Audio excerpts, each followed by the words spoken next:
Hello students, आज हम लोग डिस्कस करेंगे मैथ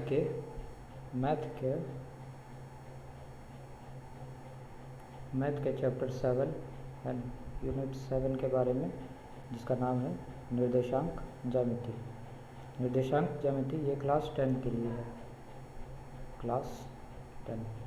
ठीक है, निर्देशांक ज्यामिति, इसको हम लोग कोऑर्डिनेट ज्योमेट्री कहते हैं। इसमें सबसे पहले पढ़ने से पहले हम लोग कुछ इसके बारे में क्या क्या पढ़ेंगे उसको देख लेते हैं। इसमें हम लोग पढ़ेंगे सबसे पहले दूरी सूत्र क्या होता है, उसको जानेंगे। विभाजन सूत्र क्या होता है, इसको पढ़ना है इस चैप्टर में। त्रिभुज का क्षेत्रफल के बारे में इस चैप्टर में हम लोगों को पढ़ना है। ठीक, ये चैप्टर निर्देशांक ज्यामिति के बारे में हमने पहले ही कुछ न कुछ सीख रखा है 9th क्लास में। प्रीवियस क्लासेस में हम लोगों ने थोड़ा थोड़ा कुछ इसमें जाना था।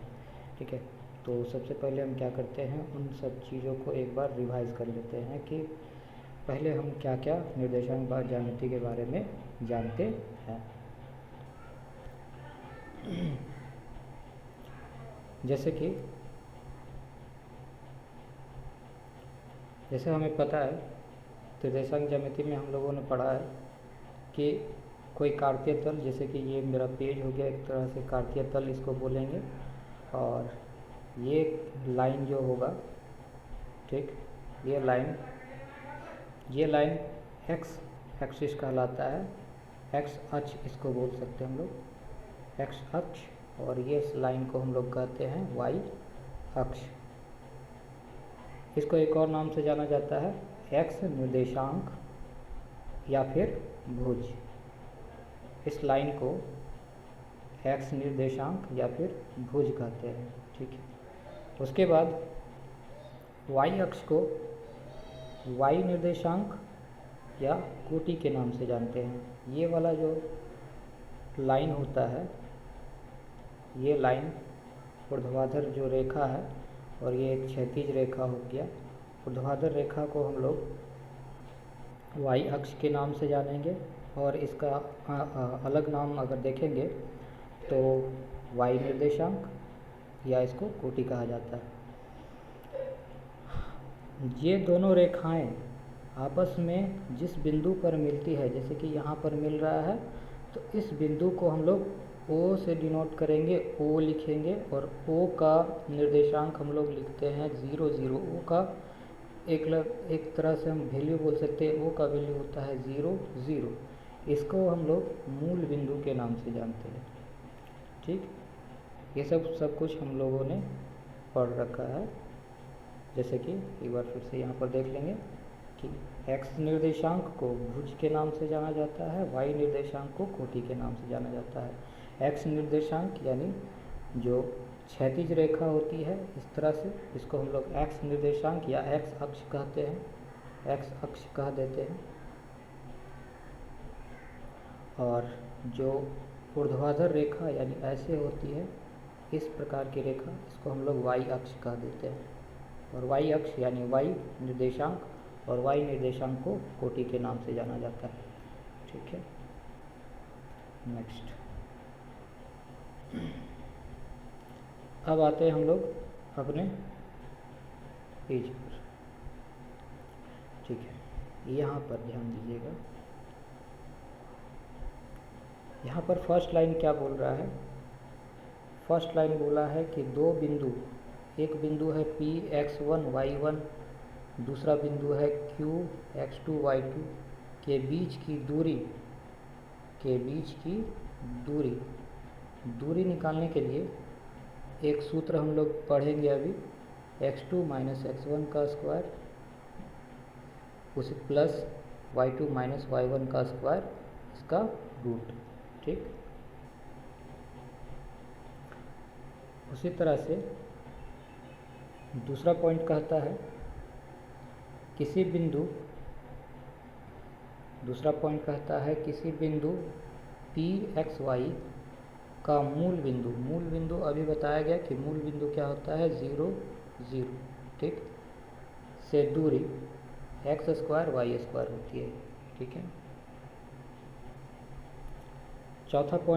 तीसरा पॉइंट कहता है कि अगर दो लाइन है दो लाइन है, बीच में कोई एक बिंदु, तीसरी बिंदु, दो बिंदु जैसे कि ए और बी रहेगा, ठीक है, और ए और बी को काटने वाला कोई बिंदु बीच में पी है, तो पूछा जाएगा अगर ये M1 और ये M2 के अनुपात में अगर कटे, ठीक, ये M1 और ये M2 के अनुपात में अगर कट जाए, है ना, तो ये जो P आ रहा है, P का क्या निर्देशांक निकलेगा, इसको हमको ज्ञात करना होगा, ठीक है। इसको ज्ञात करने के लिए क्या किया जाएगा,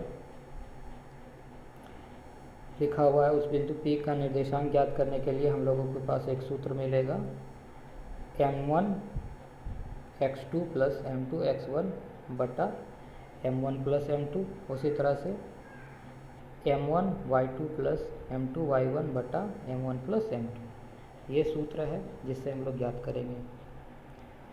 तीसरा है, अगला बोला है बिंदु मान के चलिए P है और Q है को मिलाने वाली एक रेखाखंड का मध्य बिंदु का निर्देशांक का फॉर्मूला होता है x1 प्लस x2 बटा 2 y1 प्लस y2 बटा 2। आगे फिर बोला गया है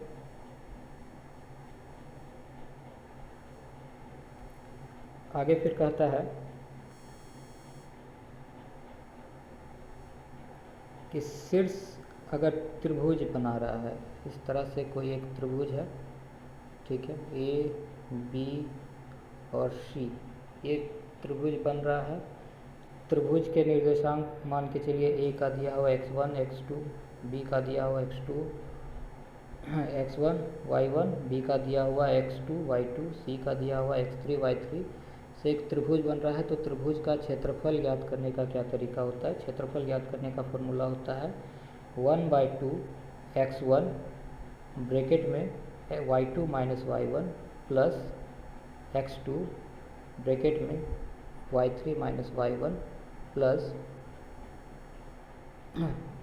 x3 ब्रैकेट में y1 माइनस y2। ये हमारे पास सूत्र हैं, कुछ सूत्र हैं, इनके बारे में भी हम लोग चर्चा किए, सूत्रों के बारे में भी चर्चा किए, ठीक है। अब एक एक करके हम सारे सूत्रों को देखेंगे और उससे कुछ क्वेश्चंस को बनाएंगे और इसी आधार पर, इन सूत्रों के आधार पर ही हम क्वेश्चंस बनाएंगे, ठीक है।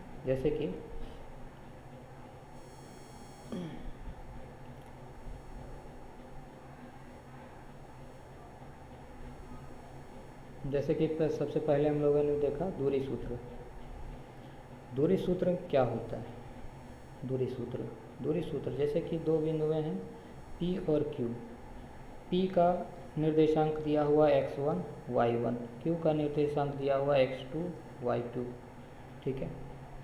तो हम लोग को P से Q तक का दूरी ज्ञात करना है, तो PQ बराबर हम लोग लिख सकते हैं root x2 minus x1 plus y2 minus y1 का स्क्वायर, दोनों का स्क्वायर, ठीक है।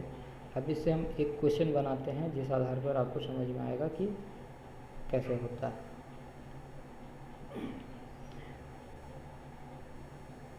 जैसे एक उदाहरण लेते हैं, मान लीजिए कि P का निर्देशांक दिया हुआ है 2 और 3, Q का निर्देशांक दिया हुआ है 4 और -2।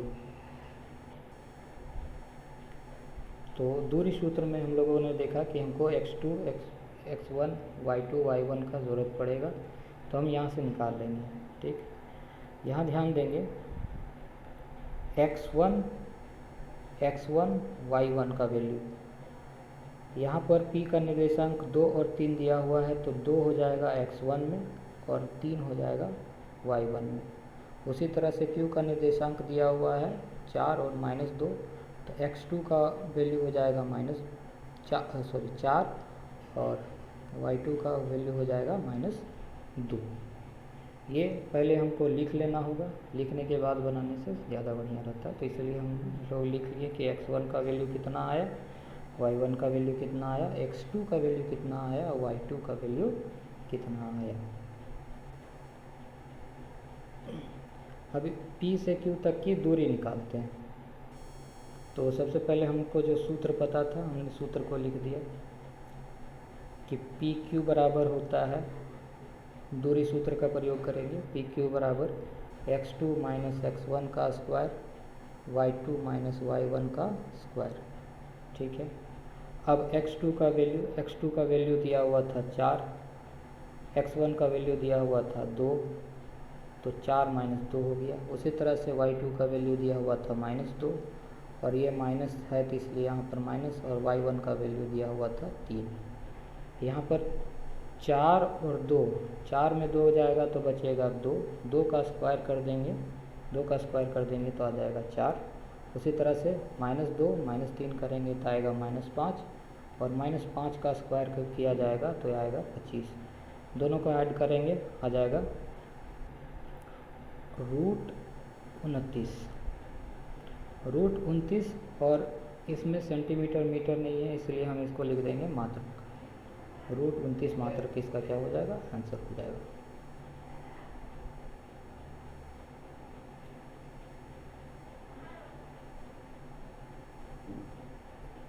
√29 मात्रक इसका आंसर हो जाएगा। तो आज की क्लास में हम लोगों ने दूरी सूत्र को पढ़ा। दूरी सूत्र, इसे दूरी सूत्र कहा जाएगा, और इसी आधार पर दूरी सूत्र, और इसी आधार पर आप लोगों को क्वेश्चंस को बनाना होगा।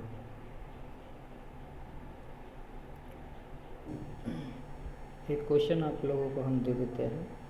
जैसे आपके पास बिंदु दी हुई है, 2 बिंदु दिया हुआ है। एक बिंदु है A जिसके निर्देशांक मान के चलिए 2 - 2 और 4 दिया हुआ है। दूसरी बिंदु है B, उसका निर्देशांक मान के चलिए -5 और -2 दिया हुआ है। ठीक है, अब इन दोनों के बीच की क्या निकालना है, दूरी ज्ञात करना है। दूरी सूत्र का प्रयोग करके, ये आप लोगों का रहेगा होमवर्क। Thank you.